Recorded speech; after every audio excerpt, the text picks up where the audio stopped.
from the kitchen, folks. In this film today, I'm going to be making my summer 2025 lager, which is going to be a lime and ginger flavoured lager. Now, it's currently the deep midwinter of January 2025. Let me show you outside. There you can see the snow is melting a little bit today, but it was -11 last night and it isn't going to get above freezing for the next 4 or 5 days. So the ambient temperature in the house is quite cool, and that's perfect for starting a lager off. So this is a great time to do a lager in winter. So winter time, put your lagers on for summer. Summertime, put your porters on for autumn and winter. That's how I work it anyway. Right, let's have a look at those key ingredients.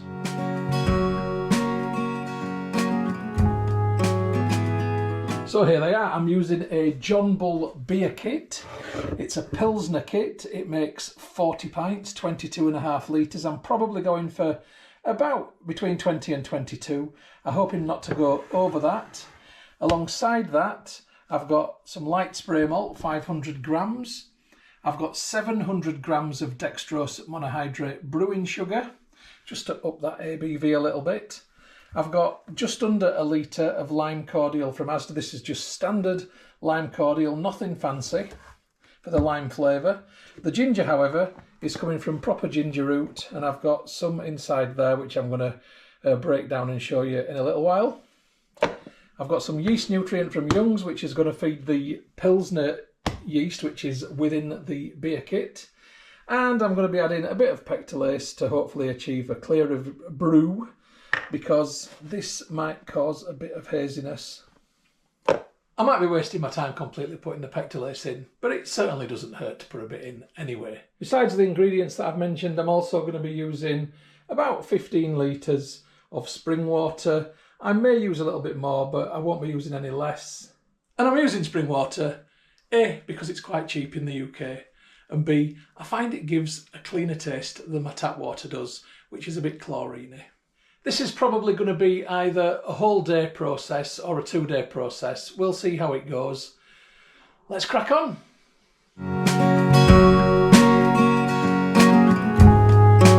So the first thing that I'm going to do is get 5 litres of spring water into my big pan, my big pan.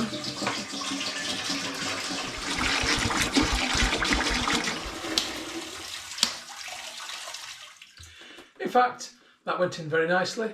Let's shove another in there. So this is now going to be 10 litres altogether of spring water, splashing everywhere. It's only water. Going into my big pan. So I'm going to put the heat on under the big pan. I'm just going to put the gas ring on. I'm not going to have it on high. I've got it on nice and low, kind of low to medium flame. Now that's going to get warm, and I don't want the water to get lonely, so I'm going to add my lime juice into there. Now, why am I adding my lime juice into there? Because it does contain preservative, and if this does come to a simmer, some school of thought say it nullifies the preservative. I'm not convinced, but let's go along with it.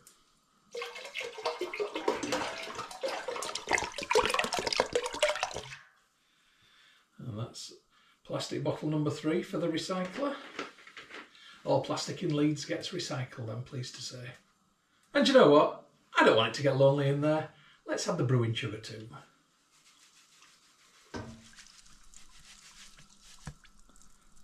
And you know what? I don't want them to get lonely either. So I'm going to add the light spray malt. So I've got a sweet lime malty brew, which is unfolding. I haven't even opened the lager kit yet. This is just kind of making a base sweet liquid. Now you'll note that the spray malt does tend to sit on top. Very cloudy stuff as well. So my whole kitchen's likely to have a nice dusty film on it afterwards. I'll be wiping down or getting told off. So that's all my spray malt now in the pan. I'm now using my big spoon. I'm just going to give that a stir to lift it, because I don't want things to stick to the bottom of the pan. That wouldn't be good. And as this warms up, the brewing sugar and the spray malt will dissolve, and it should hopefully become a bit opaque. That's the plan anyway. It might not work out like that. We'll see. So here's my John Bull Pilsner kit. I don't recall using a John Bull one before. It's always a bit funny getting these off. Sometimes it requires a creative approach or extreme violence. Let's try a bit of both. Using my Mezzaluna knife. There we go. That Mezza got it off. And here's the yeast which flew out of there as the lid came off. I've got no idea what sort of yeast it is whatsoever, but they're always pretty good that come with these kits, so I'm going to stick with it for now. Just put that to one side, and here is the beer kit instructions, which in all fairness I'm not going to follow, so I'm not even going to bother reading it. There they are. And I am going to remove the label from the tin if I can, because believe it or not, I will burn the paper because I use it to help get my wood burner going. Any paper wastage in this house. But the tin itself I'll wash out afterwards, and I'll use it as a bottle drainer for my champagne bottles, for my ciders. I'll come back to you when I've stripped this tin off. So here is one stripped tin, and I've now got the fun and game of trying to get the lid off. This is something which shouldn't be a struggle, but it always seems to be. I'll start with this tin opener and see how I get on. Ye olde tin opener. Doing okay, actually. I couldn't even open a tin of beans with this one the other day. I'm happy with that. Just try and remove the lid. And you can see it's like black treacle. I don't want to waste any,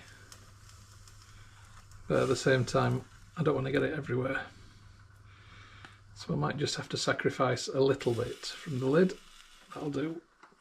So the stuff that's on the knife I'm just going to wipe into the pan like so, let it roll down into that liquid, because ultimately that's where it's all going. And what I've got to do now is pour this into the big pan as best I can.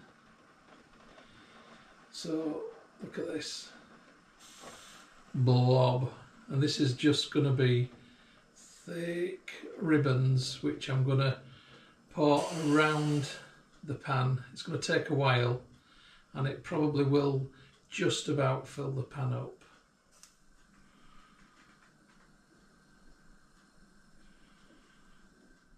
I'll come back to you in a bit. It's going to take a while. It's actually quite artistic. Okay, I've got it just about all out, but there is still some stuck around the side. So I'm just going to boil a bit of water in the kettle. And then I'm going to pour my boiling water into the tin. About 2/3 of the way up. That'll do. Lid on top to hold the steam in, and then all that steam and heat will build up, and all of the stuff that's stuck around the edges will dissolve into the water. I'm going to leave that for a good 10 minutes and then come back to you. In fact, while I'm waiting for that to dissolve, let's have a look at the ginger root and get started on that. So I'm just going to tip that out. Now I'm going to admit to you that this is a little bit past its best, and some of it isn't looking cracking. I'm going to cut off any bits which look a bit manky. I've got a nice big piece there. I've got enough, definitely. I'm not bothered about removing the skin from the ginger, incidentally. That's because it's not going into the brew. I'm just going to chop it down and boil it up, so it'll be fine. That looks okay to me. That's okay. Bit of funniness on that one. Take that off. So all this is pretty good just here. And my first step in breaking this down is just to cut it into some nice small pieces, which I'm going to further reduce in size after I've used a knife on it. So I'll just get these cut down and then I'll come back to you.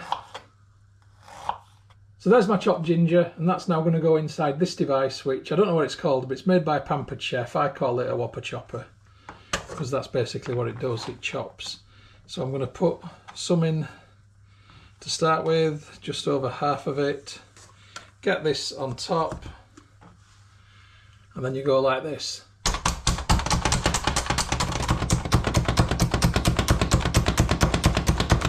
And what this leaves you with is a really nicely finely chopped ginger. So that's what it was, and that's what it goes to.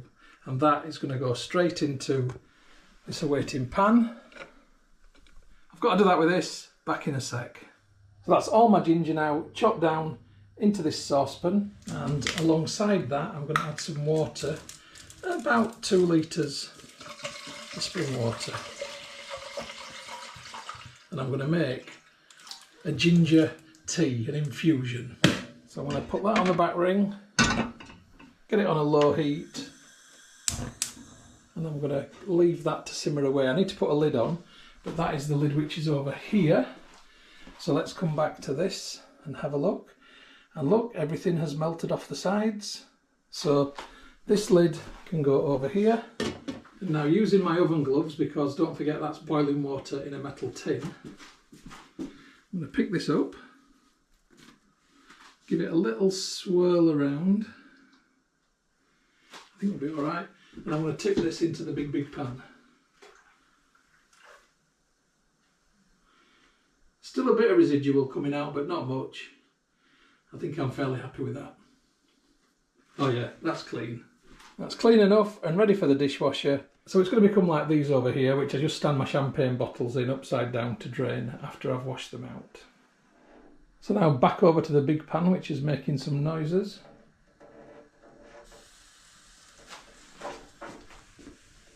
It's a nice malty, a sweet malty, limey liquid. I need to make sure that everything's dissolved and nothing is stuck to the bottom. I was thinking about bringing this to a simmer, but I actually don't think I need to. But I will let it get up to 70 or 80 degrees before turning it off. So for now it's just a case of lid on and leave it on a low heat. Same with this over here. I'm just playing the waiting game now. So while I'm waiting, I might as well go and get my fermentation vessel, bring that down and talk you through it. So my brewing vessel of choice is going to be a Ritchies Fermentation bin. It goes up to 22 litres on the marker. I'm hoping to sort of be just beneath that when I've finished getting this in. We'll see though. But before I can use this, I need to give it a little sanitise, because this hasn't been used for months and I want to give it a freshen up. So get some water in. And then I'm just going to pour a bit of sanitiser in. This is no rinse sanitiser. Can't remember the name of the brand. It's pretty good stuff though. I'm going to fill the bin about halfway, and then I'll use a clean cloth to wipe the sanitiser around it and the underside of the lid. That's not particularly exciting. You don't need to see it. All I'm doing now is playing the waiting game. So this has come into a heat to dissolve everything, and this is coming to heat so I can make my ginger infusion. So I'm going to come back to you in a few hours when I've got something to do, because I'm just playing the waiting game literally. So I'll see you then. Right, a little while later, let's have a look at this. I think this is a good temperature now, I would imagine. It's lots of steam coming off it. There's absolutely nothing which is undissolved in there. I can feel the bottom of the pan completely. There's no sugars, there's no syrup. I'm happy enough with that now, so I'm actually going to turn this one off. As for the ginger, well, the whole kitchen smells like ginger. That's doing a great job.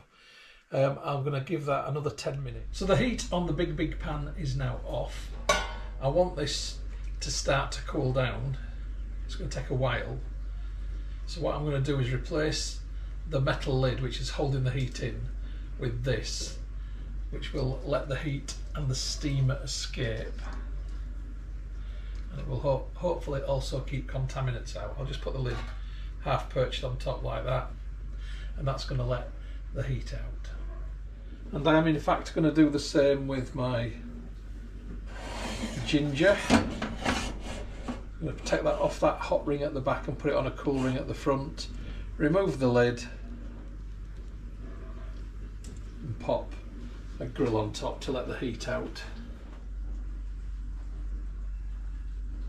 Hey folks, It's actually the next day, so this is preparation day 2 stroke brew day 1, and today I'm going to get my lager all finished off and into the bucket. So here are the pans that you saw yesterday.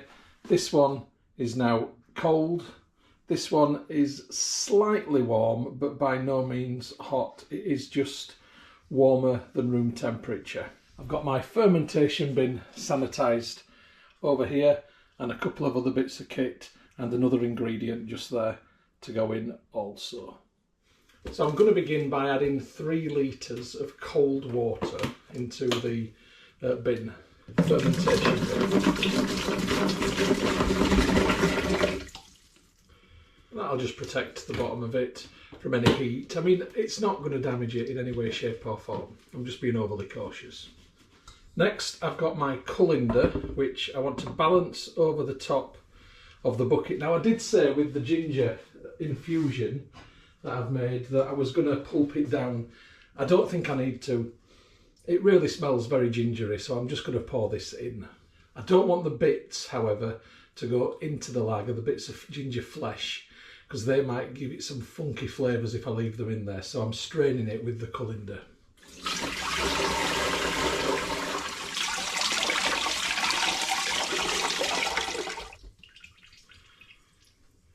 Yeah, that was the right thing to do. Okay, let's have a look at the bucket now.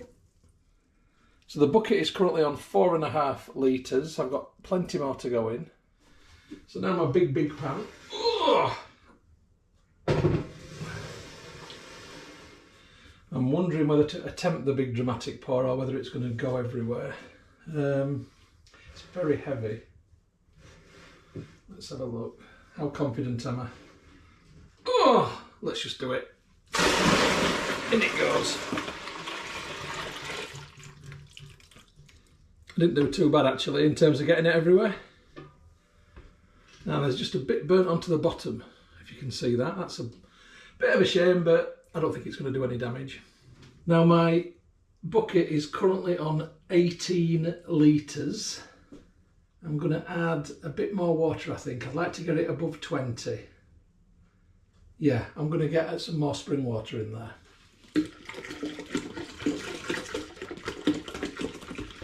Try and not get it everywhere. Often easier said than done. Well, now on 20.5, let's get it up to 21.5. Yeah, that'll do. I'm just going to take a gravity reading because I want to know if I've got enough sugars in there. Just going to give it a bit of a stir around with the hydrometer, just in case layers have begun to develop. They shouldn't have at this stage, but I'm just being, again, overly cautious.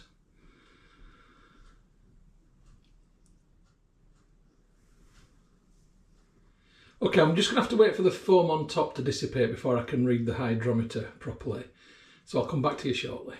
So the foam's just about gone, but I can see looking at this that the original gravity is just 1.040 or thereabouts. Unfortunately, that means I'm going to end up with a bit of a weak lager, and I don't want a weak lager. I want a lager that's got a bit of oomph, a bit of a kick. I prefer to drink stronger and drink less than drink lots of sessionable lagers, which to me just lack body and flavour. So what I'm going to do is I'm going to add some more brewing sugar. I'm going to stir it in gently, a bit at a time, and I'm going to try and get that ABV north of 1.050, because when this finishes, it will probably finish on about 1010 or something like that. I'll just go round and round, some good circles, lift it from the bottom. It will dissolve quite easily. Brewing sugar is great for a good dissolve. Give it another pour.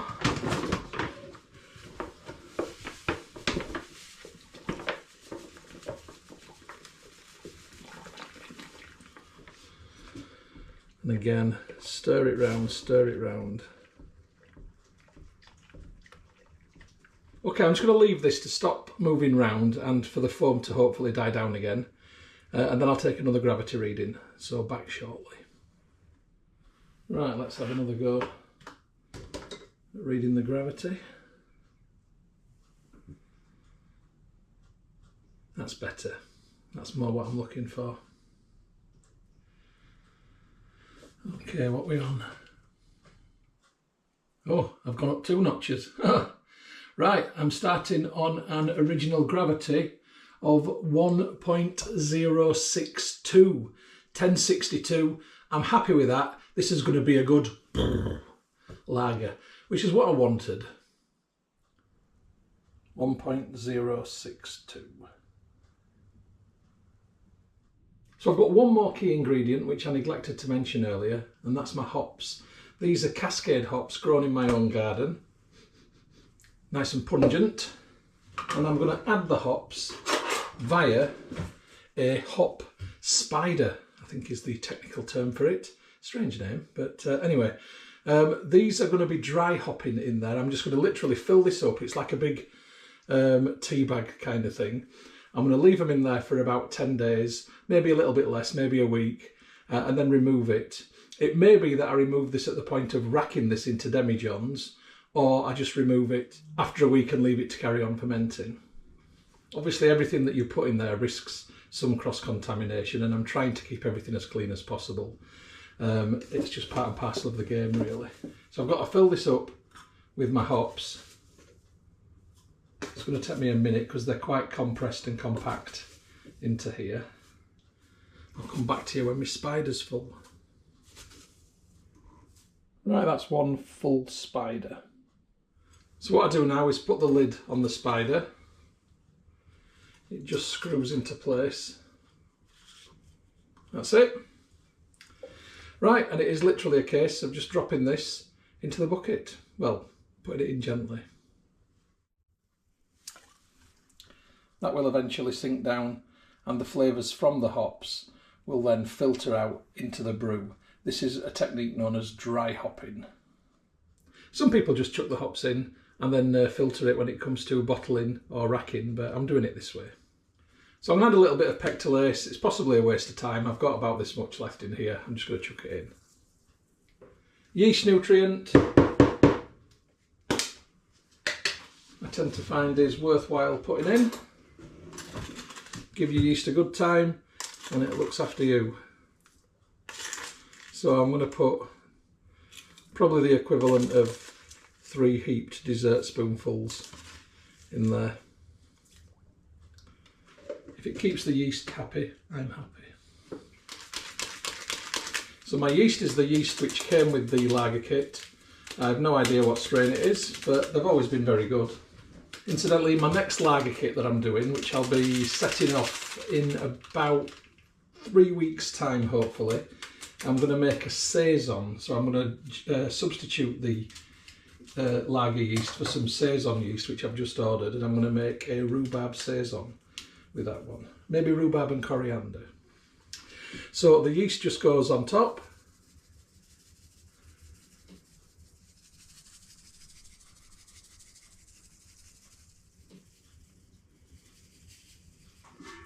Right, I'm just going to put the filter on just to protect it for the time being. I want to have a little tidy around the kitchen and then I'll come back to you. Right, I've had a good tidy around. Apologies for the background noise, that's the dishwasher, which is a necessary evil. I'm going to move my bucket up onto the drainer so that can come off. It's going to stay on my drainer for at least a day and maybe a little bit longer.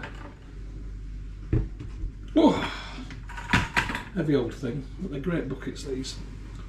I can't recommend them enough, these Ritchies fermentation bins. I think they've been superb. So now I'm going to get the lid and I'm going to snap it into place. That's a good solid snap when it gets down. There we go.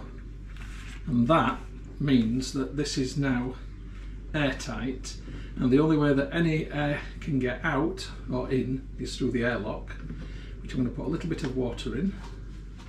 Now, because this is a plastic bucket, I don't put the water in the airlock until the lid is in place, because if you move it, it might suck the water inside there. Because it's plastic, it moves like a lung. A little bit more. That will do. Right, put that on top. I'm just going to label my bin. I'll come back to you very shortly. Okay, that's all labelled up. Let's have a look at the bucket. So it's a lime and ginger lager. The 11th of January 24 is brew day 1 and the original gravity is 1.062. It's probably going to be a day or two before I start to see any active fermentation in there, but when fermentation does begin, I'll come back to you. So see you then. I'm back with a final edit, and well done to anybody that might have spotted this, but I put the wrong year for the brew date. It's 11th of January 25.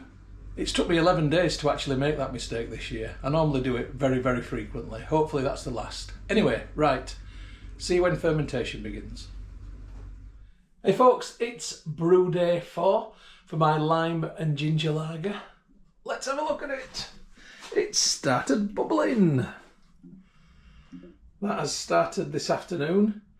Now, whether this is due to the fact that the yeast has just taken a while to get going, or whether it's down to the fact that the ambient temperature inside the house has increased as it's warmed up outside, I'm not quite sure. Could be a combination of both. It's now 10 degrees Celsius outside, which means the snow has all but melted. And obviously the temperatures in the house are a little bit warmer, reflective of that. But yeah, it's looking okay right now. I'm getting a big gassy bubble every few seconds coming through there. So I'm happy enough with that. Just looking through the sides, it looks like there is a thin Krausen around here. It's not a big fat one, it's certainly a thin one, but yeah, there's definitely something just there. I'll come back to you when fermentation's over. See you then. I said I wasn't going to come back until fermentation was over, but I am back with a little lager update, just to show you how lovely it is now fermenting. There's a big fat gassy bubble coming through every few seconds. And the temperature in the living room is 16.6 degrees Celsius, which is where I've moved the bucket to. All good.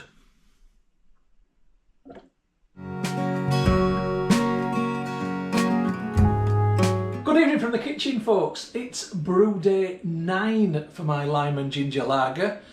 It's stopped fermenting pretty much. I may be getting one bubble through every minute.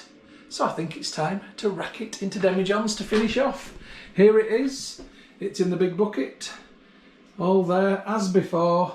I've got my demijohns sanitised and awaiting, and I'm going to be transferring using this plastic jug and doing it into the sink. So let's get that lid off. Ugh. It smells very lagery. I can smell the lime. I can't particularly smell the ginger, but I don't know if you really can smell ginger that much. So this is quite a straightforward process. I take my jug, which has just been cleaned in very hot water, and it's a brand new jug. It dips into the lager, like so, and then it goes over here into the demijohns. Now I could have added a filter, but I don't think there's too much in the way of debris in there. That said, I've just seen some floating on the top. No, do you know what? I am going to use a filter. See, little bits like this. I'd not really wanted to use one, but I think I will do actually. Here, keep chopping and changing. Right, back in a sec. Now I'm just giving it a rinse. It's actually a filter from an old coffee machine, which I no longer have, but it works brilliantly for this purpose. I'm just giving it a wash. I only ever use it in brewing these days. Right. It means that there is a slightly more risk of a contamination because now the lager is touching more surfaces. That's part and parcel of brewing, it's part of the risk. So once again, get me jug, dip it in and pour through the filter.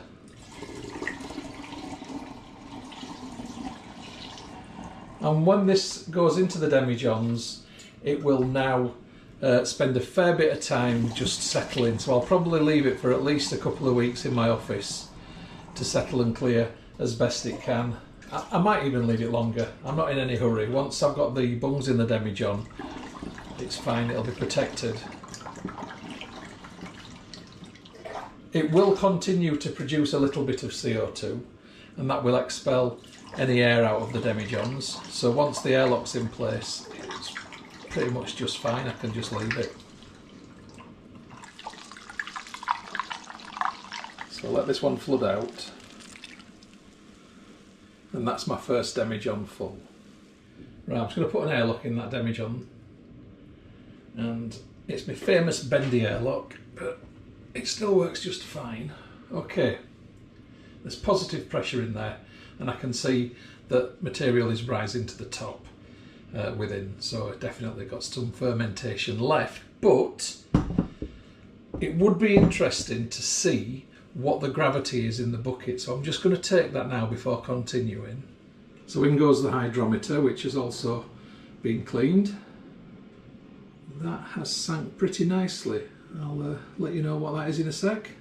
And that's currently on 1.018 1018.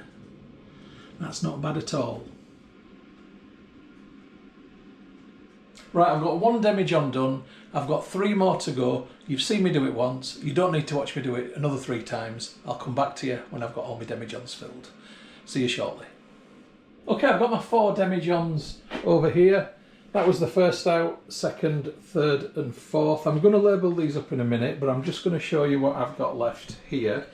I have got a fair bit left in the bottom of the bucket, but I also know that there's going to be trubby stuff down there. It's about 3 litres when I look on the measurement scale what's left. I don't have a small demijohn to pour it into, so I've just got to accept and sacrifice it as a bit of wastage. It's fine, I'm not bothered. If I was going to start another beer off straight away, I'd simply just start it in that bucket and leave it in, but I'm not doing. I'm actually on holiday tomorrow for a week off to sunny Spain, get away from this freezing cold weather in the UK. You didn't need to know that. But the reason I've done this tonight is because I am going away and I didn't want to leave it another week, particularly with the hops in there as well, because it might have made it go a bit funky. So I just thought, no, now's a good time to get it racked into demijohns, and then I can bottle it from demijohns, which are a lot more controlled than it is bottling it from a bucket. I much prefer bottling from demijohns. It's not a necessary stage, I will add, doing it this way, but it's how I like to do it. So anyway, as I've got 3 litres left, then let's have a little taste of this unfinished beer. Now I've just done a calculation, and this is about 5.8% at the minute, and it looks like something that you'd get at a beer festival before the barrels have settled, so I don't think I will drink all that, but I'll give you an initial thought. That didn't taste like I was expecting. It's thicker, it feels thicker.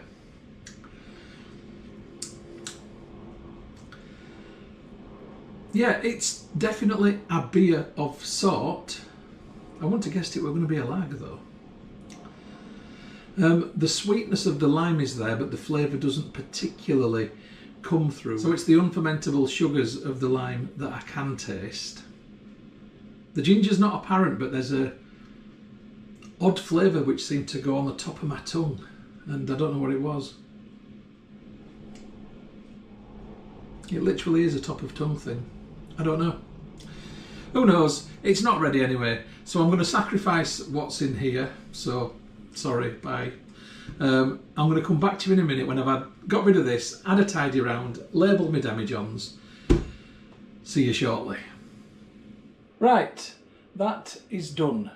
So all of my demijohns are now labelled up.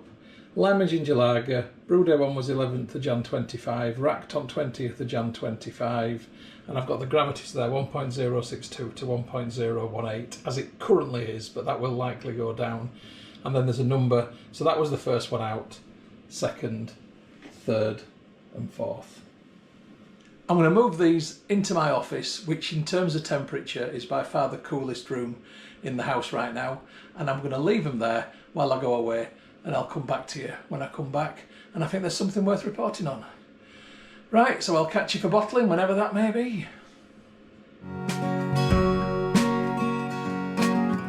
Good afternoon from the kitchen, folks. It is brew day 90 for my lime and ginger lager. Yes, brew day 90. I've left it a very, very long time, and I've done that on purpose. It's been in my office, it's dark, it's cool in there, and I've just left it and left it and left it, and it's settled absolutely beautifully.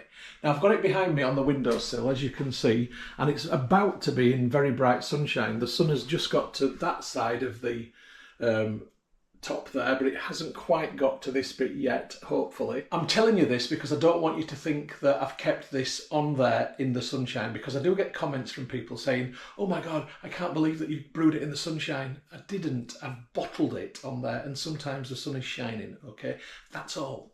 Anyway, in this film today, I'm going to get it out of there and into these bottles and these bottles, etc. And probably some more bottles. I've got 4 demijohns to go through altogether. I've got 2 there and I've got 2 there. I'm just going to film the actual draining and bottling for one of the demijohns because I've only got to repeat that another 3 times, so there's no point in you seeing it. I think I need to crack on. So first things first, with the bottles in the sink, I need to add some priming sugar. So in the larger bottles, I'll add about that much, and that represents kind of a nice rounded teaspoonful. And that priming sugar essentially will give it a bit of carbonation. In the smaller bottles, I'm going to use about that much, which is just under a teaspoonful. I've got to mentally judge it myself by looking at it, or visually judge it myself by just looking at it. There's yeast left in here, and when it finds this sugar, it will smash it apart. Pressure will build up. That's what will give it the carbonation. Now, some of these bottles will have crown caps on them, and the crown cap will hold that pressure within the bottle. Some of these bottles will have corks, or I should say bungs, and cages, and the cage will hold the bung in place to keep the pressure within the bottle. And then I've got the odd flip top bottle. Essentially, I've got a right mishmash of bottles, but they're all good ones. So I'm going to take this off for the big reveal. So yeah, we have got sun on the demijohns now, so I need to do this as quick as possible. It's not going to hurt for a few minutes. I just want you to see how beautifully clear that is. You can literally see through it. There's my hand on the other side, just there. Really nice and clear. It's settled nicely. There are some minor bubbles coming up, and that is literally because of the fact that the sun is on there. I need to crack on. So demijohn number 1, the bung comes out and the siphoning tube goes in, and I need to be so careful as not to disturb the sediment in the bottom. I'm holding the siphoning tube with that nice clip just there, which is extraordinarily handy. An eBay purchase if you're interested. I can't remember what it's called, but be imaginative. And I've got that.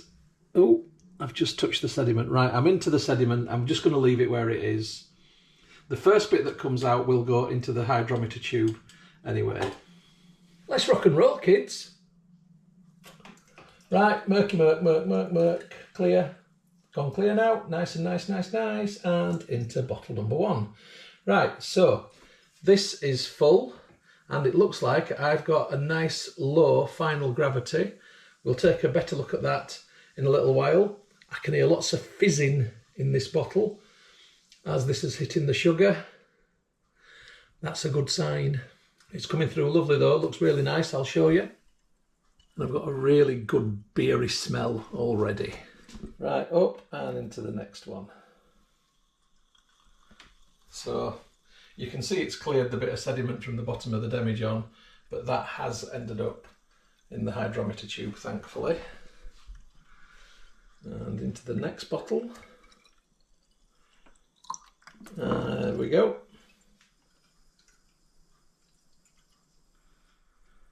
Oh, overfilled one, always happens, doesn't matter.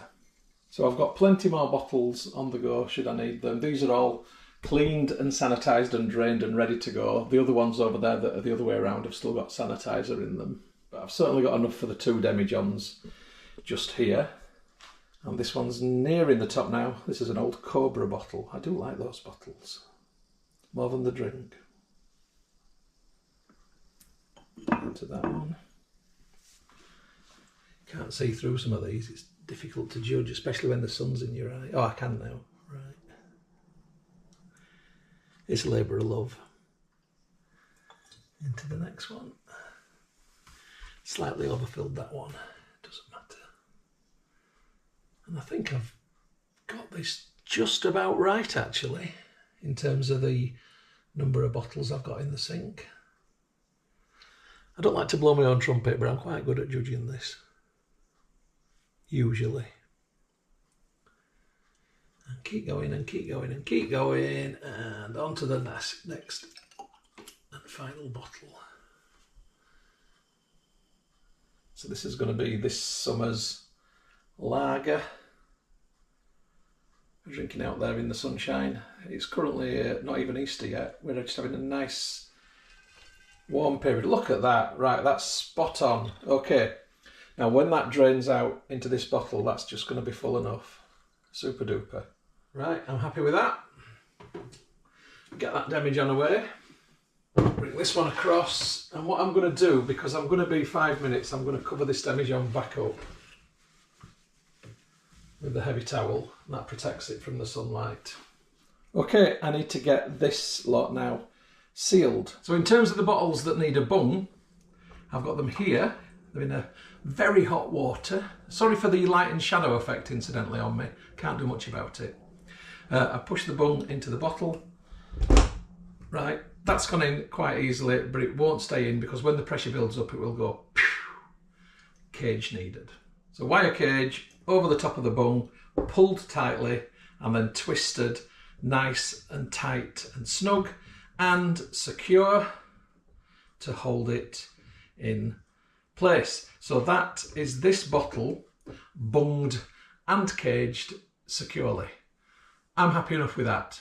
Now most of these bottles I'm going to need to use the crown capper. I will introduce you. Here it is, looks like Space Invaders or Pac-Man. Anyway, essentially this device will push the metal caps and tighten them around the neck of the bottles.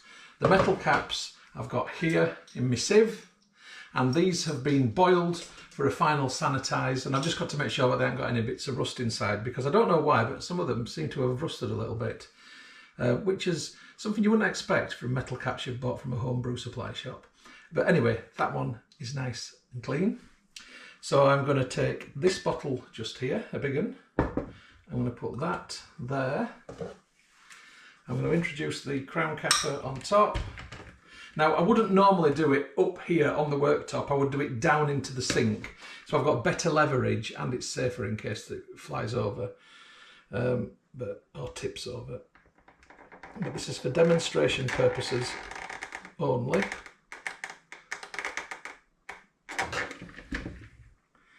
And that is capped like a charm. That's beautifully capped, okay? Really very nice. So I'm happy with that. Right, time is of the essence, so I'm going to switch off now and carry on doing this because you've seen me bung one, you've seen me crown one, you don't need to see it again. I'll come back to you when I finish this lot off. Right, that's the first lot done. There they are. Now I've got that exact same process to now do in these bottles for that demi-john, and then I've got to finish rinsing these bottles out here and do those demi-johns. It's all exactly the same. You really don't need to watch me do all that. So what I'm going to do is I'm going to come back to you when all of them are done. So see you then. It is a big job. It's my least favourite part of the brew process, but I'm nearly there. So everything is now capped, sealed, bunged, whatever it might be that's there. I've got that much left over. And I just want to have another look at the final gravity. Because when I racked it, it was 1.018, so I want to see if that has changed. Let's have a look. It is still 1.018. So I'm going to work out the ABV in a sec, but before I do that, let's have a quick nifter from that half bottle. And I just want to see what it tastes like, really. It's got some residual sweetness from the lime. More limey than gingery. You get lime first and ginger second. Ginger's an afterthought. It's a very pleasant drink though. It'd be nice to drink in summer.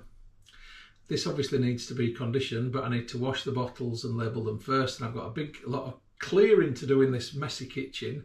I'll come back to you in a little while. Okay, the kitchen has been nicely cleared. I've still got a lot of bottle rinsing to do. But let's work out the alcohol by volume for this brew from the two gravity readings.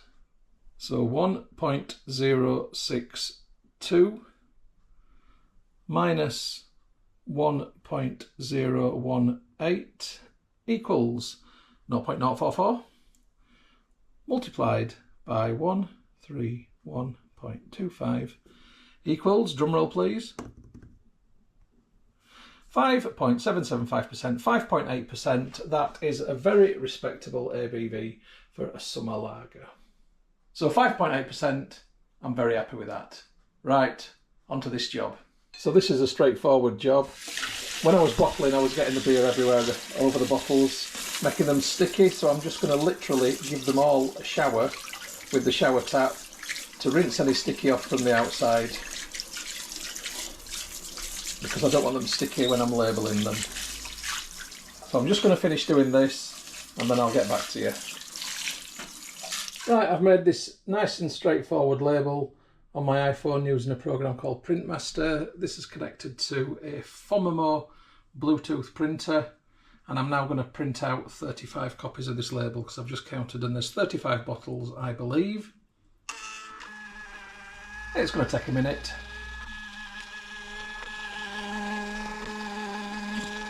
I'll come back to you in a few labels time. And that's a lot of labels. So with each bottle now, it's a case of removing it from the sink, drying it off, finding a label and sticking it on. Just like that, or like that. Right, that's one done. I've got 34 more to do. I'll see you then. And it's done. Here they are. 35 bottles of lagery loveliness. I'm right happy with that.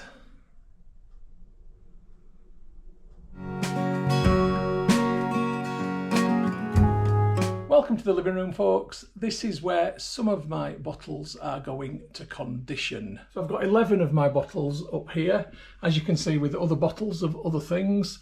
But these are my lime and ginger lager ones with the little circle on the front. It's currently 23.7 in here. It's a south-facing living room, and this is April. So you get lots of sunshine on that conservatory that comes through to here. In the conditioning process, the yeast, which is in suspension in the lager, will find the sugar, smash it apart, create CO2 that will carbonate my lager. But the flavours will also develop. I'm hoping that the ginger becomes a bit more prominent and maybe the lime just a little bit less prominent. But let's wait and see what happens. So that's 11 of them. Let me show you where the other 24 are. And they're out here in my conservatory in this Beers of Europe beer box. So all I'm going to do is close that box and I'm going to shove it under that table, just there, out of the way, out of sunshine, covered over and protected. So the conservatory gets really warm in the daytime and then really cold at night. And I think, or I'm hoping, fingers crossed, that that's going to have both the dual purpose of conditioning and also helping to lager when it gets cold. So it might have a semi-lagering effect. I mean, whether it will or not, I don't know. I'm making it up as I go along, really. But anyway, I'm not going to open these for at least a month, maybe 6 weeks. So I'll catch up with you then. See you later, folks.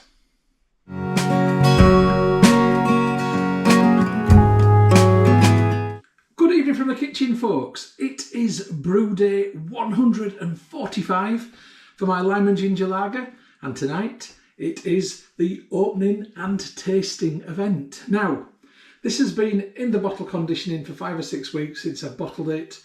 I'm out of beer. I want to try it, so I'm just opening it tonight. I'm fingers crossed it's going to have carbed. I do have some which are in champagne style bottles, and the bungs do look slightly raised, but I didn't want a big bottle, so I'm just going for this one tonight. I am looking for something that looks good. It's got carbonation, absolutely.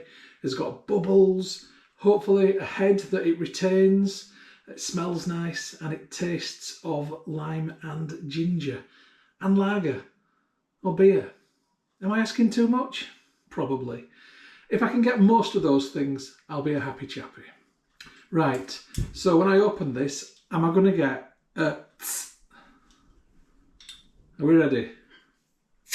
Yes! Oh, did you see the froth on that bad boy then? That just came out, the vapour, sorry, not the froth. Look at that. It's like top of the pops. Excellent. Right, let's get this in to the classic Stella vase. And I am pouring it like a bit of a twonk. Calm down, it's not ice cream. Okay, I've just got a bit overexcited then, but I think we can all agree that it's carbed and that it's got a head. Right, I'm an idiot. Let's just wait a minute and I'll come back to you. Problem is, I'm too used to sloshing ciders in, you know, because you don't get the big head. And then when you get a beer, it's like, oh, got to be a little bit more delicate. Anyway, look, let's just revel. Its head's bigger than mine.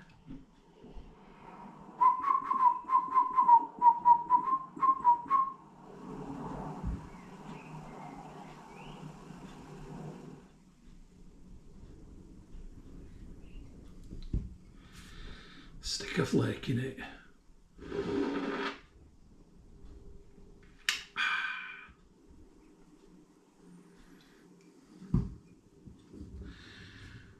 Okay, let's drink this beer Prague style, Praha style. Let's have the big massive head on the top, and let's just appreciate the fact that that looks like a pretty much cracking pint actually. Apart from the massive head, you want to pay for one like that, but when you're pouring it yourself, it's fine. It looks lovely. It's got a really good dark colour, which is a much darker colour than lager typically would be. I haven't used dark spray malt, so that must just be how this kit comes out. If I looked at that, I wouldn't necessarily think lager. I'd probably think some kind of craft ale, but not knowing what sort it was. But yeah, look, I mean, look at the bubbles. It is a nucleated glass, but come on, that is Carbonation Nation. It's decent. So I'm happy with that. Without further ado, let's have a sniff. And it pretty much just smells like some kind of beer, but there is a sweetness with that smell as well. Not getting lime distinctly, but just something sweet. Right, let's go in.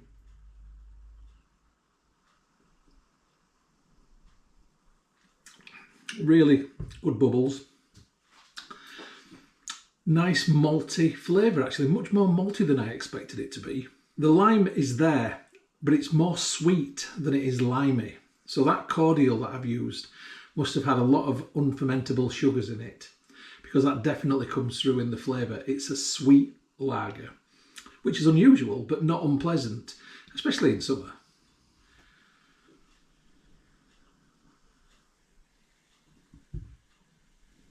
The ginger flavour, negligible. I wouldn't even know it was there, to be honest. So how do you get nice ginger flavour into your beers? I have used crystallised ginger before with success. Maybe that's the way forward. But yeah, it's actually a very decent lager. I'm going to give it a 7.5 out of 10 actually. I'm quite happy with that, and I'll certainly enjoy it in the garden. Now the head's gone down a fair bit. Get the rest in there, but it's absolutely definitely carbed. I mean, there is no deniability on that. It's ready to drink.